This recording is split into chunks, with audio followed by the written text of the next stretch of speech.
If you are someone with irregular periods, maybe you've been trying for a little more than 3 or 4 months and you're starting to get worried and you're wondering what's going on, or you're someone that just needs a positive pregnancy story to encourage you and help you see that this can happen for you too, then this episode is for you. Let's dive into Jill's story.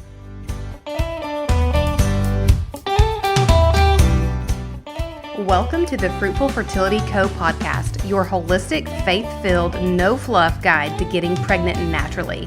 I'm your host and TTC BFF, Tori Black, here to pull you out of your weariness and cheer you into God's calling to be a mother, all while giving you the simple, bite-sized steps to improve your fertility.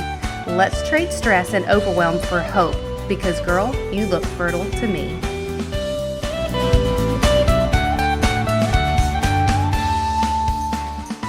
Welcome to another episode of the Fruitful Fertility Co. podcast. I have another pregnancy success story here for you today. We have Jill Minks. She is from Tennessee, a mom of 3 boys, an occupational therapist, and a UGC creator. So she wears a lot of different hats.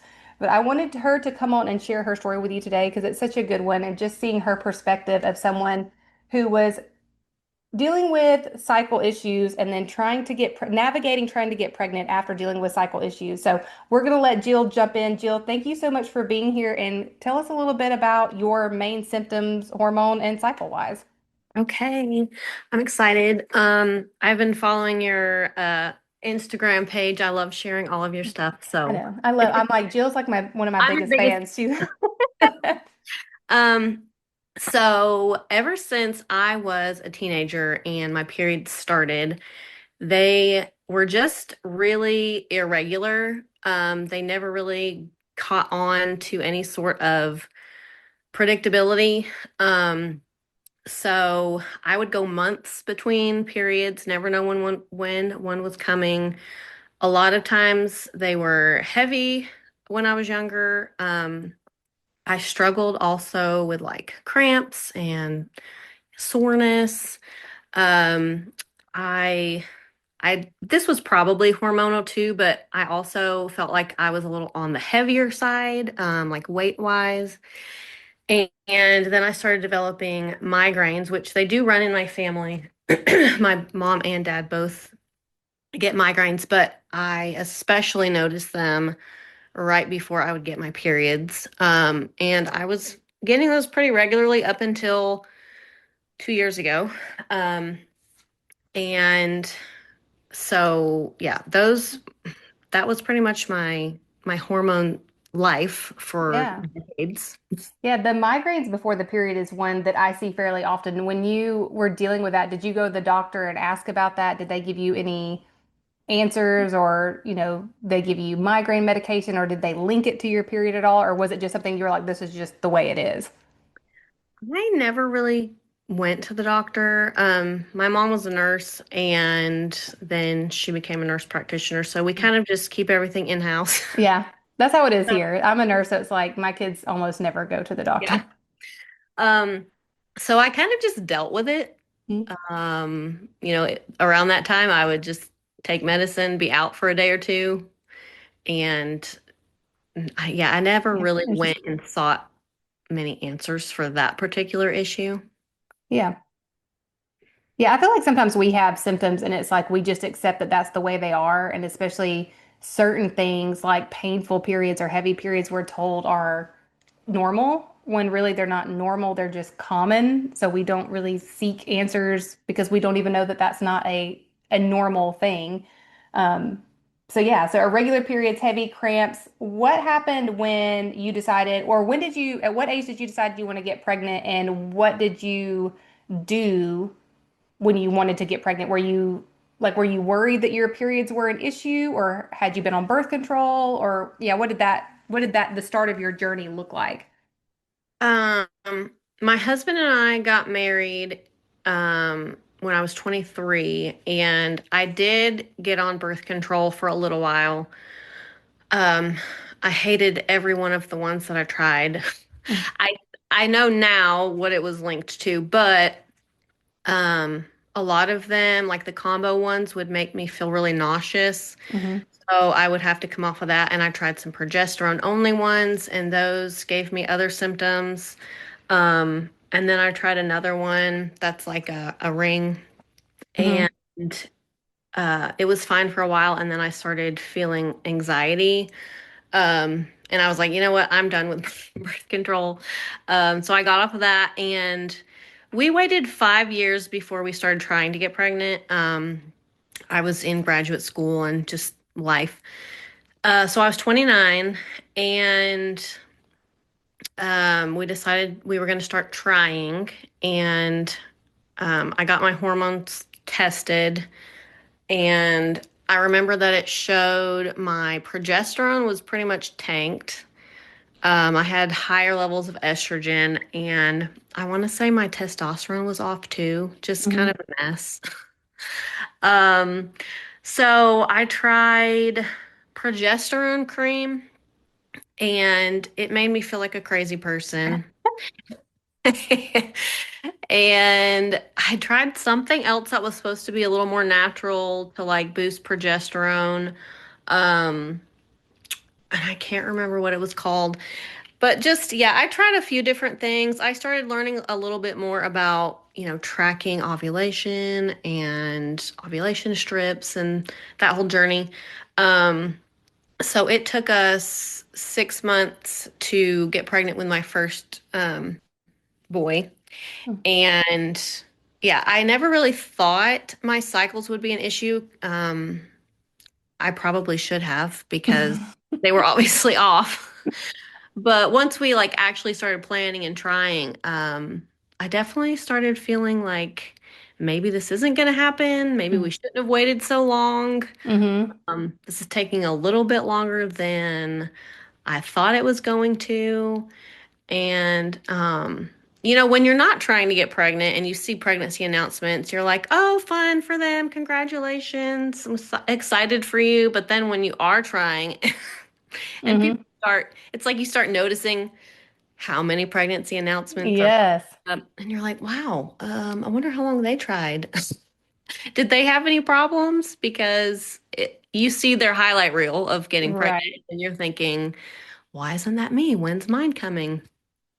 So that was definitely the beginning of me trying to understand, cycles and getting pregnant and that sort of thing. So, Do you, yeah, sorry. no, did you feel like, so you took 6 months to get pregnant with your first, did you feel like when you came off, or first, was when you came off birth control, were your periods pretty regular or were they still irregular? And by the time you got pregnant, had they regulated or were they still irregular?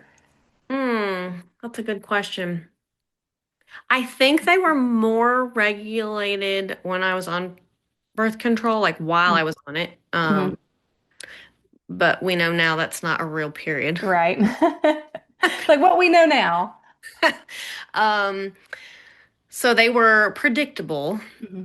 And then when I came off of them, I actually was looking back at because I have the one of the apps where you track everything. And I was looking back, and they were still lengthy. Like have never been one where it's like it's this day every single month. Like Yeah. on, it was like 38 days, 35 days, 32 days, 40 days. It was still jumping around a little bit. Yeah. Um, which also puts me in the category of, late ovulation. So I'm not even an average there, which is Yeah. to track. So I wouldn't say I was getting them, once every, I don't know how long that is, like 5, 6 weeks. Yeah.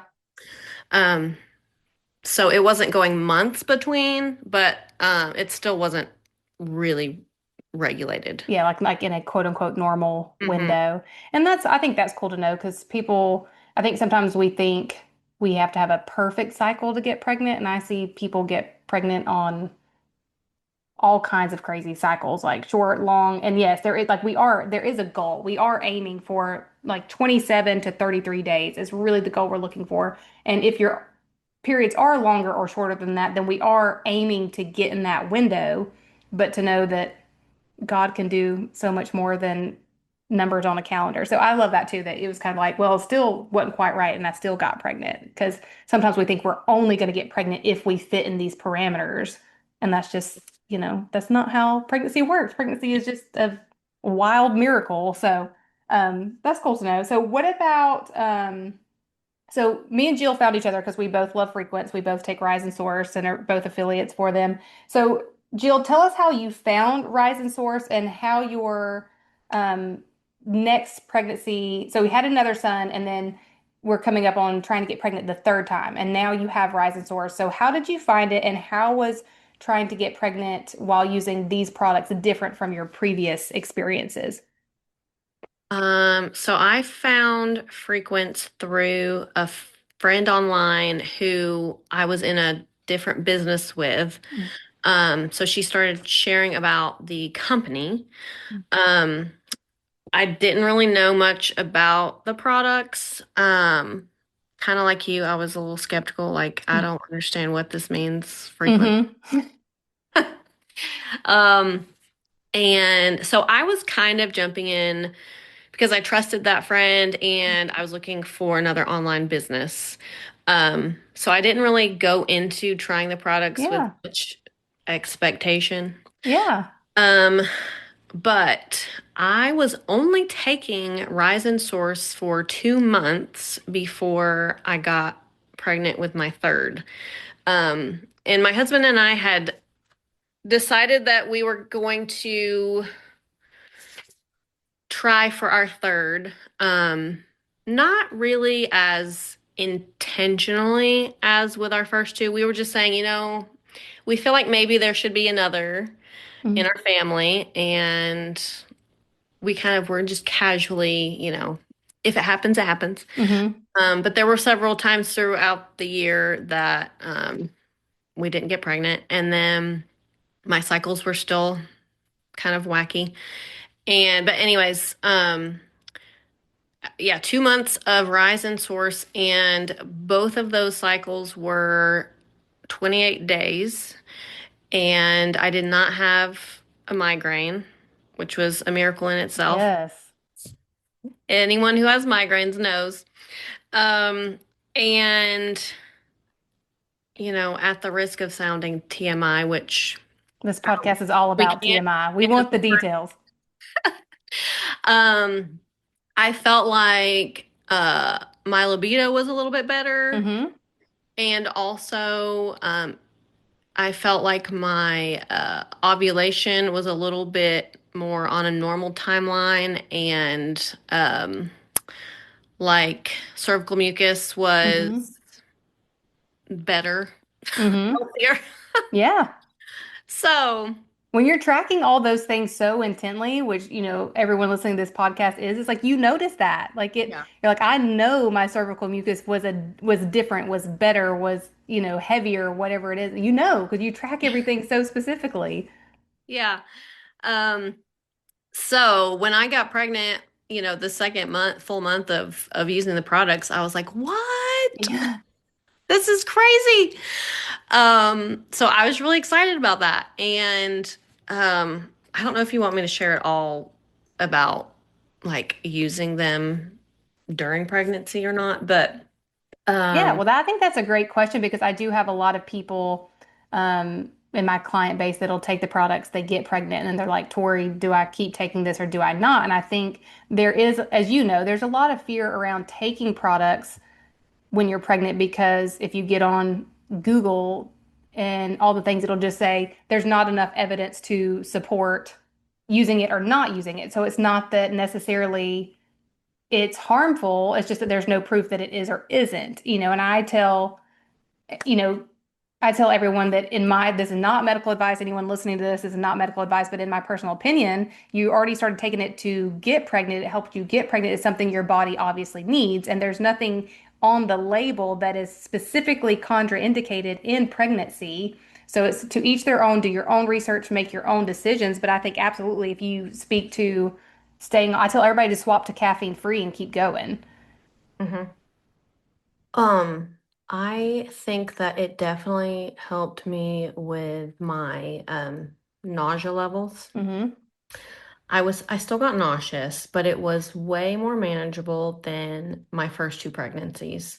I ended up taking prescription nausea meds for my first two pregnancies and was still nauseous. Mm-hmm. Um, and with this, I think because of the B vitamins, and also I think I read some research about offloading your liver before you get pregnant. And, obviously having the minerals and things, I think my body was more supported in a healthier state Mm-hmm. that I did not have as many symptoms as before. Yeah. So I think it is, it is just crazy the difference um, in, because, I have two others to compare it to. Yes. Um, and then obviously the first trimester is a struggle if you've ever been pregnant. Um, but in general, my energy levels were better. And mood, all the things that it supports. And then postpartum, I kept using it postpartum, obviously, and having those minerals and the nootropics and the vitamins, it just really puts your body in a different place It than really does. without it. I say that all the time too, that like getting pregnant naturally, it's not for the faint of heart because it's a lot of questions, a lot of small steps, a lot of, it's it's not like going to the doctor and scheduling a procedure. It's like it takes time and I know that that's like an emotional struggle, like taking the time to slow down and do it naturally. But when you do and you get pregnant that way, there's so much benefit to it because one, you've made your body a safe place. Now your body is in a healthier state to house a child, to literally growing a human. It's like the way you feel is so different. You're perfect evidence of that. It's like you could tell a difference in your pregnancies based on just where your body was. I mean, and we could even say like frequency wise, it's like health wise, frequency wise. And I had a very similar situation where when I started Rise and Source, my cycles had gotten down to 24 days. They'd gotten real short. And I was having spotting before every period, like clockwork. I mean, I knew my period was coming because I'd spot for about 3 days before my period started, which I knew was a sign of low progesterone. And I knew, like, I'm a nurse, I'm a fertility coach. I know what to do for low progesterone, and I wasn't taking very good care of myself the way I should have been. But then after taking Rise and Source, it was right at 2 months that I was taking it that all of a sudden my spotting stopped. My like the soreness in my breast was gone. My period was 28-day cycle, and it's been that way every day or like every cycle since. It's wild to me. Like sometimes I still track my cycles, even though I'm not actively trying to get pregnant. I still track them and just keep an eye on them. But every now and then, my period will kind of surprise me because I'm like you, like mine's never like on day 28 every single time. Sometimes it's 28, sometimes it's 29, sometimes it's 30. It's kind of right in that little window, but sometimes it'll surprise me because I will have zero symptoms before my period comes. Zero. And used to, I didn't even have to track it on my calendar because my boobs would always tell me. My boobs would be so sore that I'm like, oh, well, my period's coming, I know. But now it still surprises me like, oh, yeah, okay, it is that time because I have zero symptoms. And it's just crazy to me. So it's just really neat to see what these products can do. And I also love that you found them not even for that, but you found Frequence as a business opportunity and then what it did for you and your family in this way because I just, God's Hmm. just such a cool God because he can use anything. Like you're not even looking for it. It's just a business opportunity. You're like, yes, I'd love to bless my family in this way. This company sounds cool. My friend who I love and respect is working for this company, so maybe I'll partner with him too. And then it to turn into this story. You just never know how he's working in your life. So that's a really neat story. I love that. Well, what would you tell, Jill, what would you tell the woman that's listening to this who, like, let's say she's in your shoes. So she's been trying around 6 months. She's starting to get worried, wondering what's wrong. Note, like you said, noticing those pregnancy announcements and wondering when her turn is going to be and how long this is going to take. What is the main thing you would want for her to take away from this conversation? When you asked me that question, well, first, when I was thinking about even being on your podcast, I Mhm. was like, Lord, I don't quite feel qualified to be talking about this. And I love encouraging other women, but sometimes I just question like, what do I have, Hmm. to say? And so I was just praying on the way here, to just for the Lord to show me what he would like me to say. Hmm. And one thing that came to mind that I looked up was the verse in Isaiah 60:22, and it says, "At the right time, I, the Lord, will make it happen." And then I wanted to read a little bit of what the description underneath it says, because I think it could be encouraging to somebody. It just says it's this verse serves as a deeply comforting reminder that you do not have to stress or force your path into place, and that every waiting season and delay has a purpose, and what is meant for you will find you right on time. You don't have to compare your journey to anyone else's or scramble to earn what has already been assigned to you. God's plans are intentional and He is never late. And I just loved that. And Hmm. it can really apply to anything. For the longest time, this is a tangent, but for the longest time, we had to wait to own our own home, and it felt like it was never going to happen. We almost bought a house once and we decided not to. We didn't feel peace about it. And then it was another 2 years after that until we bought our house that we live in now. And, God just makes a way. And if we are faithful to trust in Him and to give Him our hurts and our desires and our questions, and surround ourselves with people of like-mindedness and who have the faith that maybe we don't have. So, like listening to your podcast, um, or having a close friend to pray with you. I think all of those things are really what we need in place while we're waiting. And then when it is our time, we will be able to look back and see all of the ways that he was in our story. And then our story will become encouragement for somebody else. So that's kind of what I wanted to share. Yeah, that's Um, beautiful. I love that. I love like there I'm gonna have to go back and re-listen to this like after we put the recording up because there was so much in that description, so much goodness. You do not have to force it. What is meant for you will always find you because it is so hard. Like I would say 90% of my clients are control freaks, as am mhm. I. And when we make goals and then we make a path to get there, that's what we're kind of putting our hope and trust in just as human beings. Like we know as Christians our hope and trust should be in the Lord, but living in the real world it's hard for us not to try to control the situation and control the outcomes.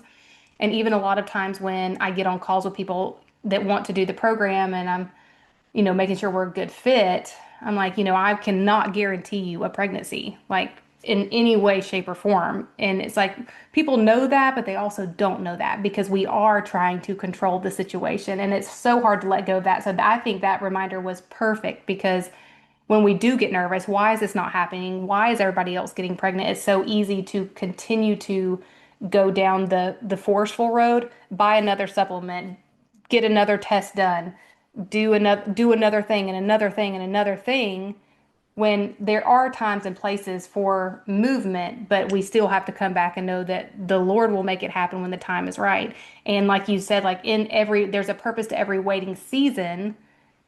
And so, I get stuck on the like, is God making you wait or is he not making you wait? I don't know, but I do know that he will use that season for something. There's a lesson there, and it's like, okay, so what can I focus on? Is it my marriage? Do I need to, work on communication with my husband? Is it a house? Like maybe we're stuck in limbo on a house situation, like you were mentioning. It's like, what else can you look at to prepare your home for this baby that you're asking for? Like, go ahead and know that God's already taken care of it and it's going to make it happen in the perfect timing. So start preparing for it and putting your energy in that. But yes, I absolutely love that description. And I'm definitely going to pull that from the transcript when this podcast goes live and use it because that's so good. Okay. So good. Jill, where can everyone find you if they want to come check you out and hear more? I am pretty active on Instagram. So my username is Jill_Minks. And I would love to connect. I share everyday life, mom stuff. Mhm. My life is crazy with 3 boys, homeschooling, content creation, all the things. But yeah, I would love to connect. Well, and I will have that linked in the show notes for you guys. And Jill, thank you so much for being here today and sharing your story. Thanks for having me. Thanks for hanging out with me today. If this episode touched your heart or taught you something, I'd be honored if you share it with a friend who could use the information too. And if you want to be the real MVP, then would you also take 30 seconds to tap those 5 stars at the bottom and leave a written review telling me what you're loving? It lights me up to know this podcast is really helping you.